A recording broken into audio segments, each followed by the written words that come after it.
too much of designing a startup happens behind closed doors. So I want to work with the garage door open as much as possible while building Inflight.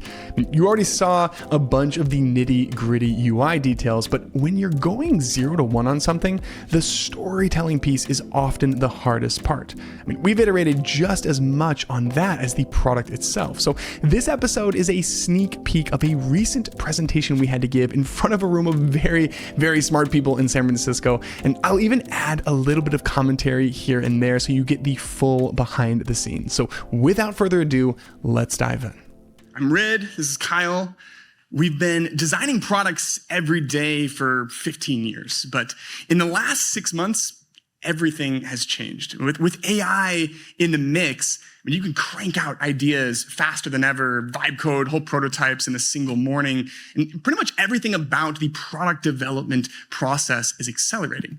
But none of that matters if you can't get the feedback that you need to get the team aligned and actually ship your ideas. And right now, that feedback workflow is still stuck in a pre-AI world. It's super slow. It's scattered across a bunch of different tools.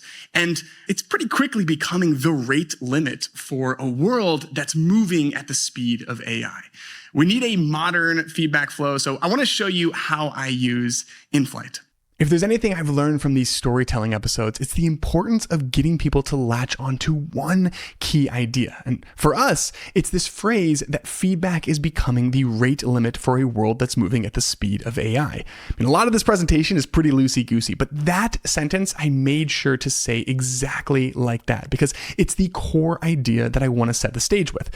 Also, shout out to Finn at South Park Commons for helping us come up with it the day before. So let's say that I'm in Figma, and this was actually an idea I was exploring yesterday, doing my normal thing, making a big old mess of things. And eventually I get to the point where I'm like, all right, there's something here. I want to put this in front of my team, maybe even some beta users. And at that point, I can open up Inflight and just select whatever designs I want to share with people.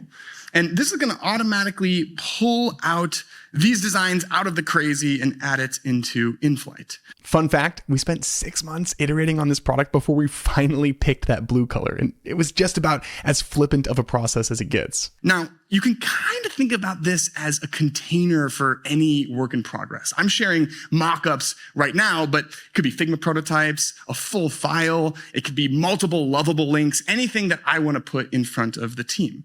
And when I'm ready, I can just one-click record a walkthrough to explain my thinking. Now, this is something I do every single time, but previously it's required 2 separate tools. And so every time I want to put my ideas out there, I'm sending a video link alongside a link of the artifact, and then just hoping for the best in terms of how my team then responds to what I'm sharing. Now, for the purposes of this demo, I'm going to save you the video and turn it over to Kyle, who's going to demonstrate what this looks like as a reviewer. So a big trend for us is trying to make giving feedback easier. If you're a CEO, someone on the marketing team, a developer, it doesn't come easy, kind of like going through a large 5-minute video, trying to figure out exactly what my designer needs feedback on. I'm either hunting it down in Figma or a long Slack thread. So we make it easy. We give you the video that Rid would have recorded right now. Into a prompt that we then use to visualize those ideas using AI. And you could click a button to make any edits or just attach it. So I won't play that whole thing, but now we also take everything Rid said and condense it into specific questions. So Rid doesn't have to really go through that whole list. I can see them right here. I can either talk to the project and ask for more context on certain things that Rid didn't cover because we can see everything that's going on here, or I can just go straight into giving feedback on my own. So we generate these questions down here on the bottom, can hit record. And I'll do the inverse here. I think this looks incredible. I would probably prefer if we did something around Midjourney, where maybe instead of one concept here that you're generating for me, I have 4 that I can select from and maybe add edits to them. So as soon as I click end here, we start generating an insights report for Rid, which I'll show back to him. But yeah, that's kind of the big goal for us, is just making it significantly easier for me to feel comfortable giving that feedback here. So what does this look like on my end? And remember, in terms of like this workflow, right? Maybe I dropped it in Slack, Teams, wherever things are happening. And Kyle's one person to share it with, but even just a couple days in prepping for this demo, we just put it into our own Slack with a bunch of power users and said, like, what do they think, right? And so that's what this starts to look like over here, where we're actually taking everything that people have said and generating this interactive report that's automatically organized by the specific things that I wanted to learn about. So I can just one click see what people said. Okay, first of all, I love this idea of reviewers, whoever they are, being able to remix your design. Real quick message, and then we can jump back into it. By now, you probably know Mobbin is my absolute go-to for product design inspiration. But they just took their product to the next level by introducing Mobbin Sites. Now they're also the first place to look for inspiration when designing landing pages, agency portfolios, online storefronts, and a lot more. Now, I already use Mobbin almost every single day, and I cannot recommend the product enough. Just head to dive.club/Mobbin to get started today. That's MOBBIN. Framer just had a banger of a release called on-page editing. It allows anyone to update the site content directly on the live page. No need to dive into the canvas or go through the designer every time someone wants to make a change. They just click the edit button and they can make changes to both CMS content and static layers like headlines and images. And it's going to seriously speed up workflows, and it's just another reason why Framer is my go-to for building websites. You can get started today at dive.club/Framer. Okay, now on to the episode. I recently shared that we decided to scrap this kind of gooey sidebar UI, and a lot of people were wondering why.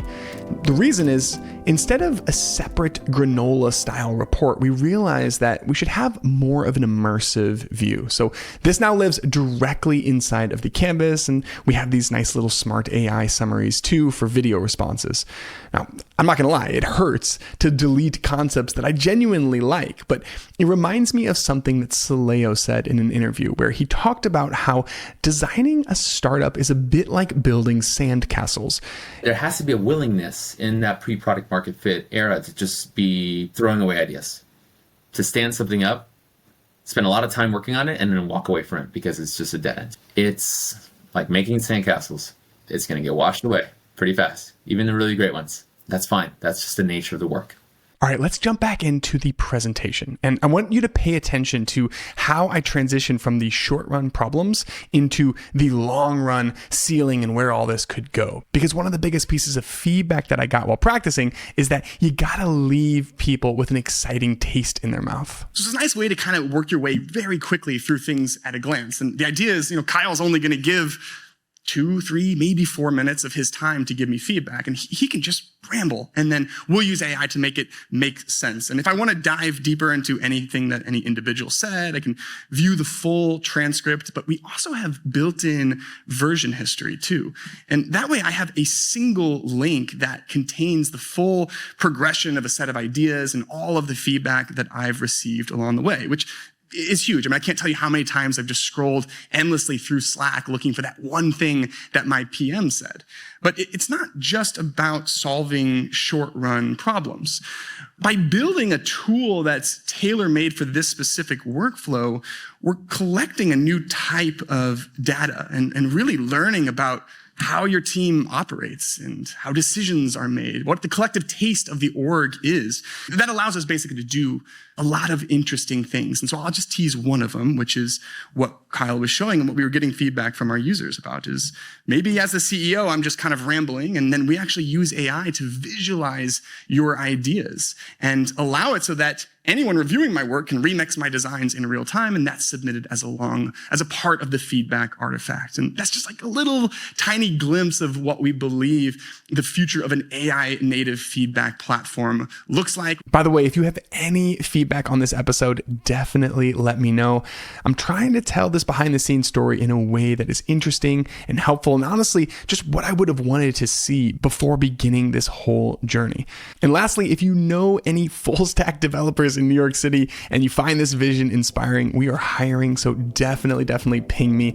That's all for now, though. On Friday, we get to hear from one of my favorite designers, Gabe Valdivia, about his independent journey and the future of fractional design. So I will see you then.